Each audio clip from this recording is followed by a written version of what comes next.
Superman 3, 1983. Before Quest of Peace crashed the franchise, Superman 3 had already tripped it up. Warner Bros. Brought in comedy legend Richard Pryor and tried turning Superman into a slapstick sci-fi comedy.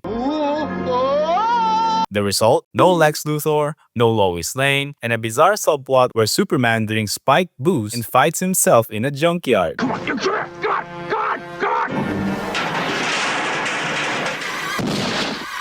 Fans were baffled, critics were unimpressed, and even Christopher Reeves admitted it didn't work. It made money, sure, but nowhere near the previous films, and it set the stage for Superman's darkest cinematic chapter. Superman 4, The Quest for Peace, 1987. It was supposed to be Superman's most heroic mission, ending nuclear war. But Superman 4, The Quest for Peace ended the franchise instead. Slashed from a $36 million budget to just $17 million, the film looked unfinished. Recycled scenes, visible wires, and outer space that looked like a school project. The villain? Well, Nuclear Man, complete with a mullet and zero menace. Even Christopher Reeve, who helped write it, called it a huge mistake. È un gran miracolo.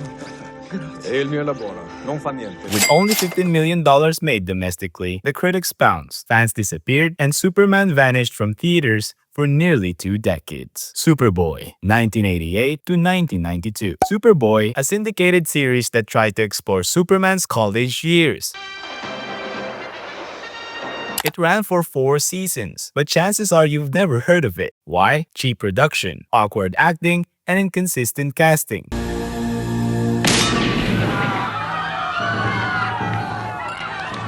Superboy changed actors mid-series, and the tone flipped constantly. It never caught on culturally, especially as Lois and Clark was already in development. Critics paid it no mind, fans moved on, and it quietly faded into pop culture's history. Superman Returns, 2006. After nearly 2 decades, Superman finally flew back to theaters in Superman Returns. But instead of a bold reboot, audiences got a love letter to the Christopher Reeve era, with none of the excitement.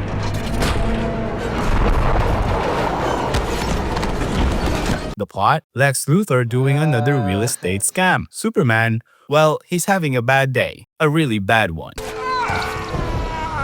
And barely any action. With a $200 million budget, it made $391 million worldwide. Not enough for a superhero comeback. Despite solid visuals and Brandon Routh's performance, audiences were looking for grit and spectacle, especially after Batman Begins. I'm Batman. Sequel plans were scrapped, and Superman's movie future was once again in limbo. Justice League, 2017. It wasn't a Superman movie, but it was his big comeback, and it was a disaster. Justice League suffered from a production nightmare. Zack Snyder stepped away, and Joss Whedon stepped in. The result? A jarring tone shift, character arcs gutted, and unfinished CGI. Most infamously, Superman's creepy, digitally erased mustache. The movie cost over $300 million and made just $657 million globally. For a superhero team-up, that's a bust. The backlash sparked fan revolt, studio reboots, and eventually the Snyder Cut. But the damage was done. Superman and Lois, 2021 to 2024. Now let's be clear, Superman and Lois wasn't a bad show. In fact, fans praised it for its grounded, mature take on Superman balancing heroism with fatherhood. Cool costume. Thanks. My mom made it for me. So why is it on this list? Because it flopped commercially. The CW network imploded, pulling away from scripted content. Ratings dropped hard after season 1. Warner Bros. Slashed the budget, cutting corners and characters. Despite the praise, it couldn't survive the chaos behind the scenes. It ends in 2024, respected but a victim of corporate reshuffling. Superman Lives, unreleased. And now for the strangest Superman flop of all, the one that never got made. Superman Lives, directed by Tim Burton, starring Nicolas Cage. Yes, that Nicolas Cage. Written by Kevin Smith. The film featured Brainiac, a glowing Superman suit, and a giant spider. The project burned through $30 million before cameras even rolled. Studio executives panicked. Fans weren't buying it, and in 1998, Warner Bros. Pulled the plug. All that's left are concept drawings, test footage, and one of the wildest what-ifs in superhero movie history. Well, at least we get to see it in The Flash, but that was trash as well. So that's 4 minutes. Thank you for watching.